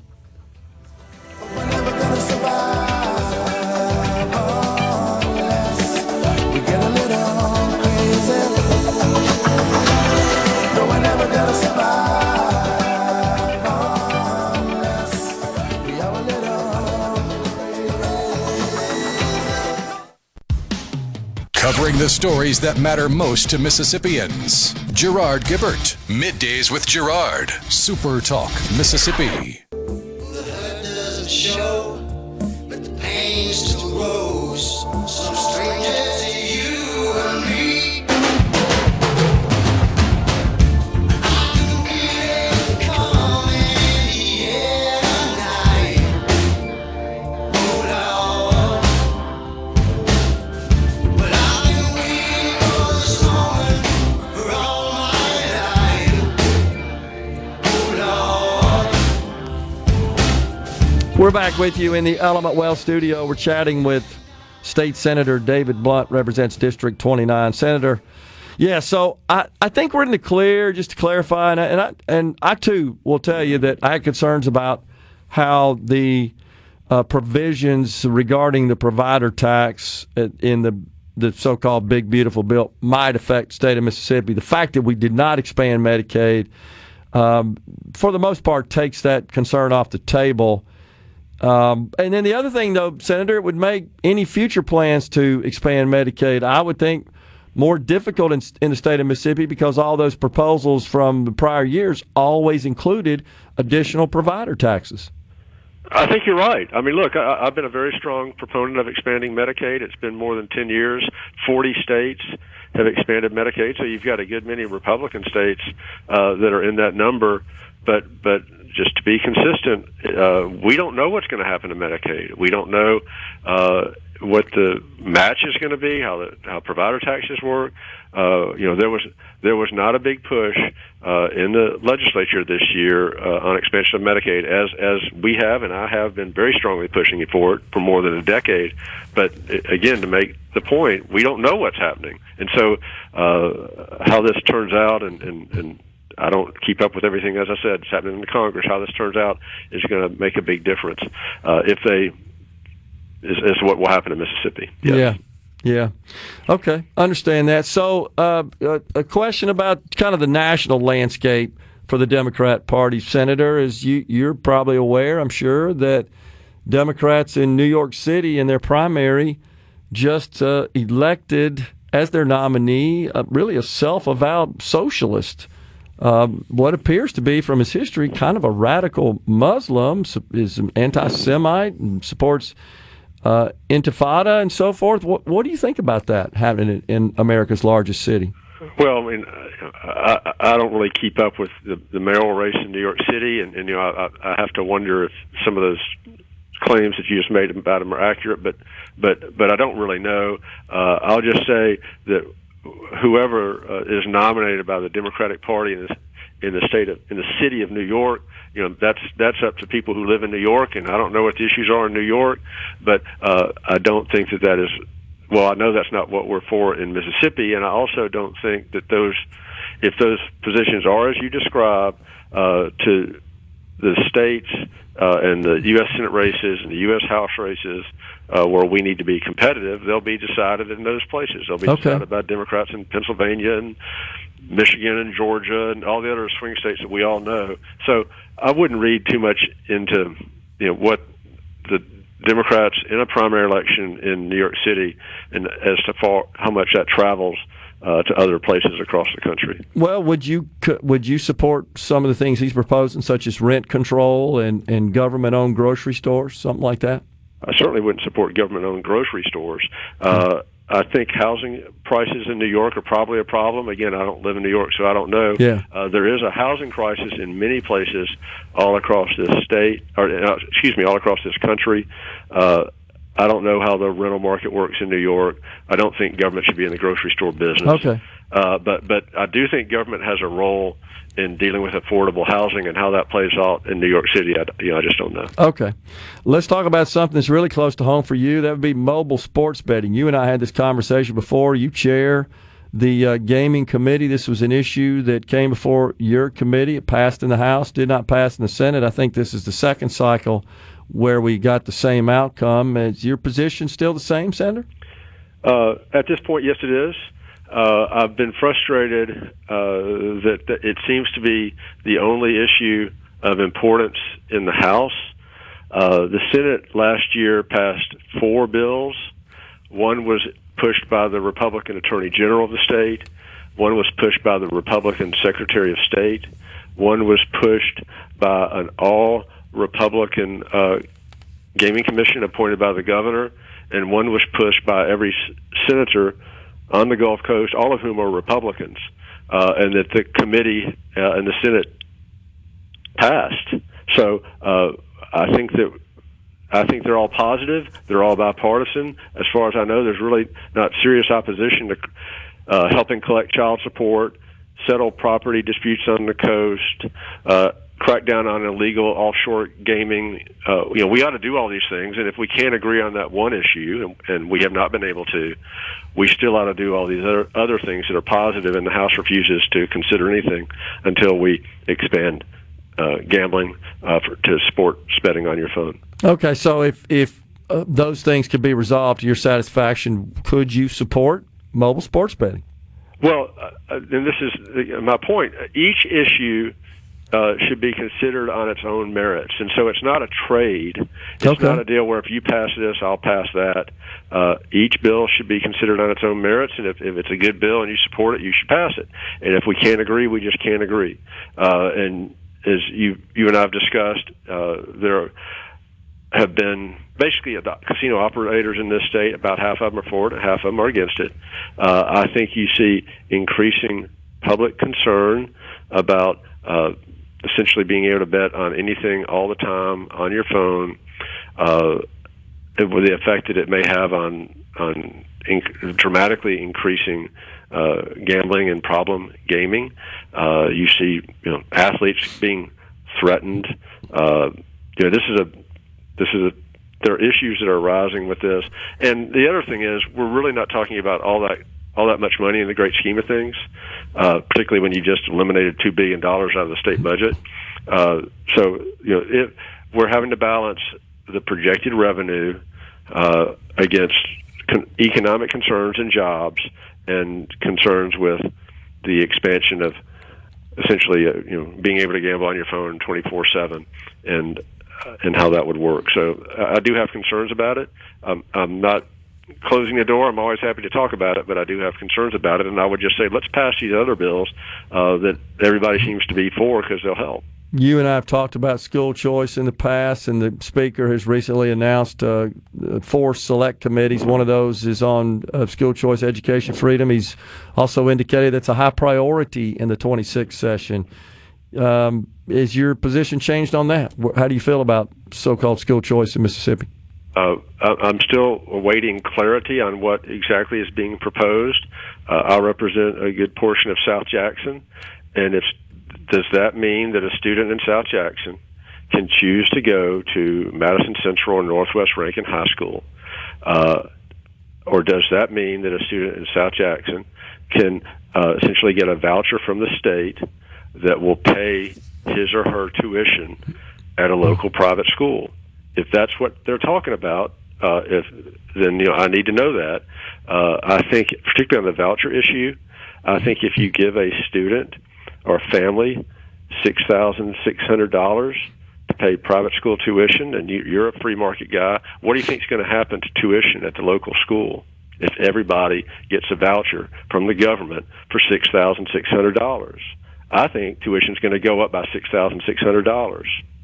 That's what I think is going to happen. Okay, I got you. So that hasn't happened in other states that have done this, for what it's worth. But okay. Well, in the states that have done it, the majority of families getting the money are already in the private school system, and it's also costing them hundreds of millions of dollars, because you've got roughly 50,000 students right now who are either in independent schools, parochial schools, they're homeschooled, and that's roughly 50,000 students. Yeah, so and I'm not even talking about.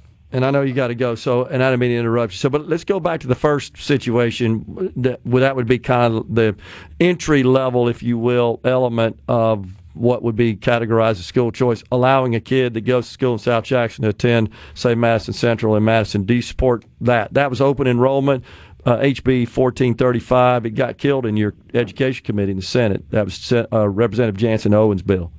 Right. I'm open to talking about it, but I have a feeling I know what the answer is going to be. And then the example you just used, I think Madison Central is going to tell that family, "I'm sorry, we're full." Okay. I think it's an empty promise. But the bill didn't permit them to do that unless there was a capacity problem. Well, I think that capacity problem will be identified by all those schools, and that student is not going to get real school choice because that receiving school district will decline and say they're full. That's what I think will happen. Okay. So, but you obviously didn't support it because I don't think that Senator Barr even put it up for a committee vote. It did not come up for a vote, so I did not have the opportunity to vote on it. Okay. And that's why I think I would want to see more clarity on it. I think that it's we need to get down to the specifics of what they're talking about. Okay. Well, it was in the bill. I don't know what more clarity you would need, but I should say that with regard to the money. I think there was a bill that dealt with transfer. That's right. Open enrollment. Yep. But it didn't make it even up for a vote. We got to go. I know you do too. We appreciate you joining us, Senator. Thanks a lot. Thanks very much. You bet. We're coming right back in the Element Wealth studio. You don't want to see me cry.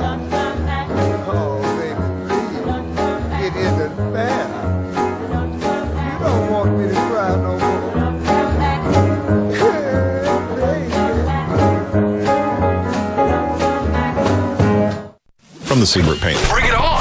Middays with Gerard Gibert It is on! on SuperTalk, Mississippi. I knew a man, Bojangles, and he danced for you in worn-out shoes, silver hair and ragged shirt and baggy pants, the old soft shoe. He jumped so high,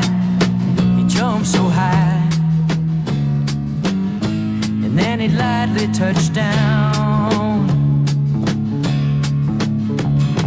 I met him in a cell in New Orleans. I was down and out. It looked to me to be the eyes of age as the smoke ran out. The Nitty Gritty Dirt Band, Mr. Bojangles. What a good tune. It's simple but very elegant hi-hat work there.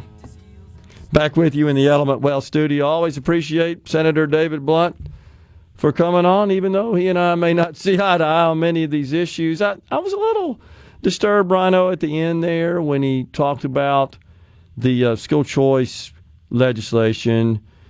And it's fair for him to say. It depends on what, I guess, level, what aspect, what components of various choice programs that are considered under the umbrella of education choice, school choice, education freedom.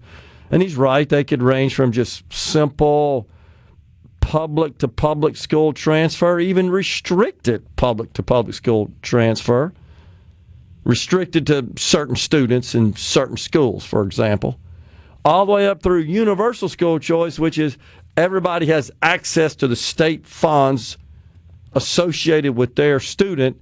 They can use it for whatever education setting they wish, provided it meets the minimum qualifications. And typically, we're talking about to go to a private school, a micro school, home school, or another public school. So all the above. That would be universal school choice. And he's right that most of those vouchers in states that recently passed are going to people who already have their kids in private school. And he's absolutely right. I'm just kind of backing up and recounting our discussion. Could that possibly be because those parents whose children are in private school have taken more of an interest in their child's education? Certainly is a plausible theory. And he's right in that there are about 50,000, I think 49,500, literally is the last figure I saw, kids in private schools in Mississippi that pay their own way, obviously. They don't receive any assistance from the state, as would universal school choice provide, where they would get just passed in Arkansas, Tennessee, Alabama, Louisiana, Arizona, Iowa, numerous other states. And they literally get financial assistance, a voucher, if you will. Texas, landmark legislation. Just, heck, less than a month ago, Greg Abbott, the governor, made it a priority and traveled around the state to unseat some of the intransigent Republicans. Same thing we have here in Mississippi. What bothered me is that Senator DeBar, I know I'm beating this horse to death, I've brought it up many times, who won't come on the program after numerous requests, won't come on SuperTalk, period, after numerous requests. I wonder why. And he chairs the Education Committee in the Senate. Senator Blount is the vice chair of the Education Committee, so he's powerful as well. You know, they're corroborating and collaborating on decisions they make, and he pocket vetoed it, as he always does. The simple legislation that was introduced and passed in the House by Representative Jansen-O, and it just would allow a student to transfer from a public school to another public school, attend their public school of their choice, and without the prohibition imposed by the transferring school, the home school. To his point, I go to school in South Jackson, a student, a constituent, they want to transfer to a school in Madison County. I just can't get past the disingenuousness of, oh, well, I don't think I need more clarity on the rules. That no, you just want to sabotage the simplest form of school choice because, all right, let's say he has his way and Madison Central can't say no to whoever. Then when they get overcrowded, he's just going to complain that it's a problem with school choice. Yeah, and that's a concern I share as well. And I think a lot of people that, as I do, support school choice have the concern that we have this capacity component in the legislation. And as I recall, every school would have to submit to the, I'm not sure if it's the legislature or Department of Ed or who it is, but they would have to submit well before the school year starts their capacity. So you can't submit it and then after you get an application from somebody you don't want to enter, say, oh, no, we're full. Well, no, you're not, because your capacity says you have this room. And I freely acknowledge. Can we really expect a senator working on a committee to read the bills in his committee and know what's in the bills? Yeah, I'll just say I'm disappointed because that's what I was talking about, and I get it. Like I said, it's fair to say, well, it depends on what specifically you're talking about with respect to school choice. In this case, I'm talking about the only one that made its way into his committee, and that's HB 1435. I mean, it was such a high-profile measure, I got the thing memorized in my head, and you and I deal with a bunch of these things all during the session. That one I remember because it was very elegant, I thought, and simple. It did exactly what I just described, and it got pushback. It didn't get pushback. It got pocket vetoed by Senator DeBar in the Senate. I just would have liked to see it get to the committee table there for a vote. And the senator acknowledged that. He said, you're right. It did not get brought up in the committee. And that's like the entry-level, simplest form of school choice, most straightforward aspect. You can go to the public school of your choice, and the transferring school, which is presently in place in Mississippi, which tells me DeBar's either chicken or covering for somebody. I'm not sure, and I really don't know. Well, and the covering, either he's too chicken to publicly acknowledge his hatred for school choice, or he's covering for somebody who doesn't want the public to know they hate school choice. And that obviously would most likely be the lieutenant governor that oversees the Senate, as is the case under our laws in the state. And we've talked to the lieutenant governor in that chair right there about this issue. And you know what he said is that he supported some limited public-to-public transfer, limited, and I've said this before, I can't remember if he said failing district or failing school. Because those are two different things, as you know, especially in a large district such as Jackson Public Schools. The district itself, I don't think is no longer a failing district. In fact, I know it's not, but there are failing schools within that district. And he said that, and that couldn't even get out of committee, the senator's committee, legislation to do so. So it's hard to tell, honestly. But one thing we do know is if a chairman is putting a pocket veto on a measure, that they personally don't support it.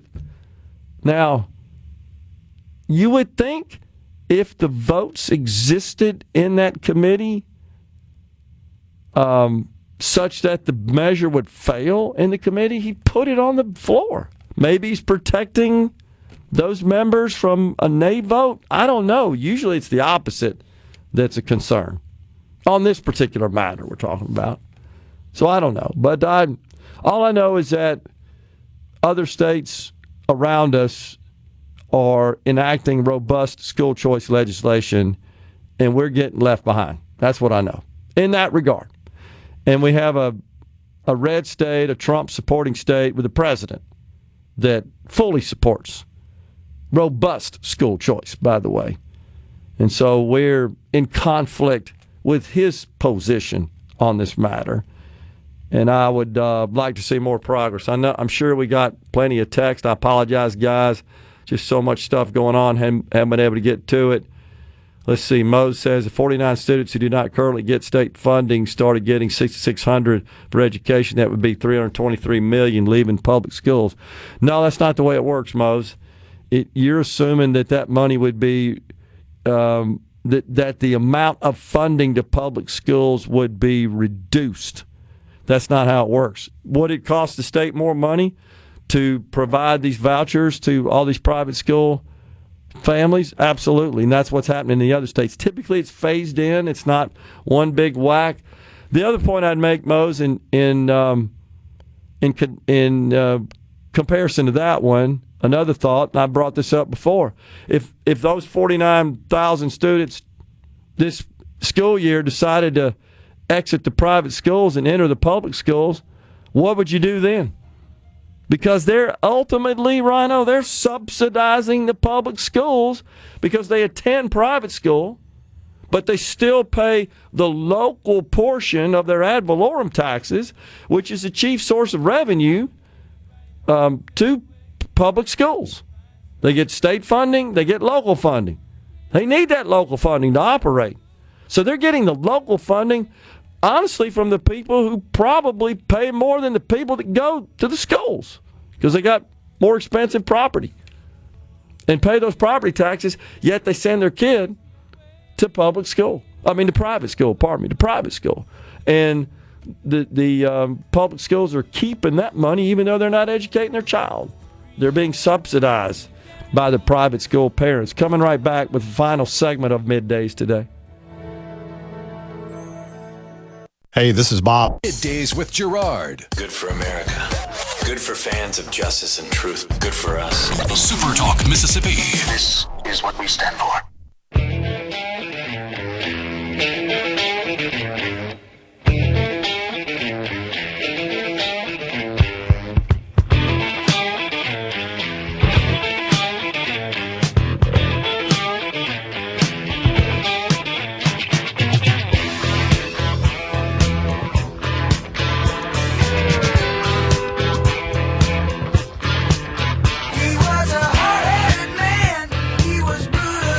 Well, it's one of those days I feel like we need a whole lot more time, and some of that's just because the Senator David Blount joined us in the third hour, and that obviously sparked lots of discussion on the C Spire text line. Also wanted to pass this on because it's fairly big news. The Supreme Court ruling this morning on Planned Parenthood, which paves the way, really, for the defunding of Planned Parenthood from a federal dollars perspective. And just so you know, the Hyde Amendment precludes abortion providers from receiving any federal money to cover the cost of an abortion, and that includes Planned Parenthood. But what we all know is that money is fungible, and though Planned Parenthood provides a number of other services as well that are eligible for Medicaid reimbursement, the same buildings and assets and tools and facilities and people that provide those eligible services are also performing abortion services. So even though they're not directly reimbursed, indirectly they are, because the Medicaid comprises, I think, about half of the total funding Planned Parenthood receives, as I recall. Rhino, just looking at the chart not so long ago, a few months ago, I dug into that. So this is a big news because the Supreme Court ruled, it was a South Carolina case, Supreme Court ruled that, in fact, they can proceed with their plans to essentially eliminate reimbursement of to Planned Parenthood for services provided, even if those services are eligible simply because they are also an abortion provider. And there's been some court rulings in the past which did not rule in that respect. This is really landmark because this is from the Supreme Court. I think you'll see other states that have Planned Parenthood. There are 2 Planned Parenthood operations in South Carolina. There are none in Mississippi anymore. I think you'll see more states also remove Planned Parenthood as a provider in their Medicaid program, an eligible reimbursable provider. Just looking at Planned Parenthood's funding, it looks like that about 40%, yeah, 43, I said 50, 43%, $550 million a year comes mostly from Medicaid. There are some grants. Then they get another $353 from private. I just want to pass it on. That's big news that I think you're going to hear. And tomorrow we should expect the decisions on the birthright citizenship challenge, which that's Trump versus CASA Inc., I think. Yeah.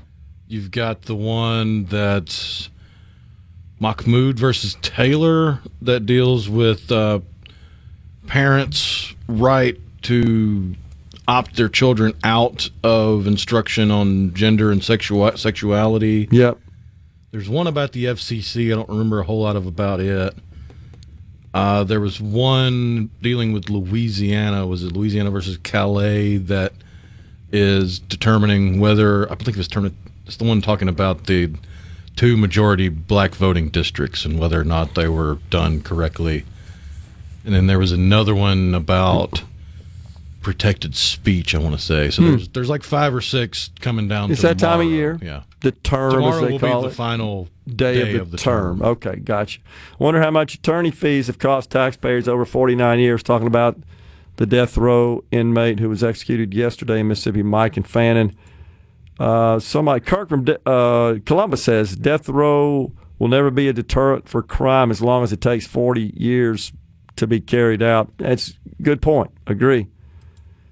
We know the history of Planned Parenthood. Shouldn't be any government funding. Well, they don't get funding, just to clarify their position. They don't get funding for abortion. Can't do that, but they get funding. I wrote an article on this several years ago, and I called it that. I said, look, money's fungible. If it's in the same building, using the same instruments, same tools, same operating table, same examination rooms, same people. I mean, there are a lot of common assets and resources that are used to operate a Planned Parenthood office, clinic.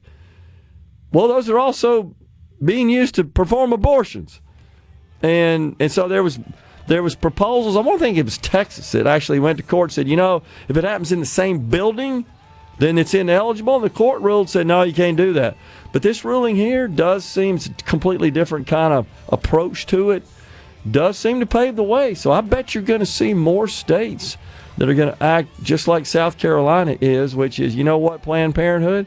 As long as you're doing abortions, you're not eligible to participate as a provider in the state Medicaid program, even if you're providing services such as mammograms and the like that are eligible for Medicaid. This is going to be fairly breaking.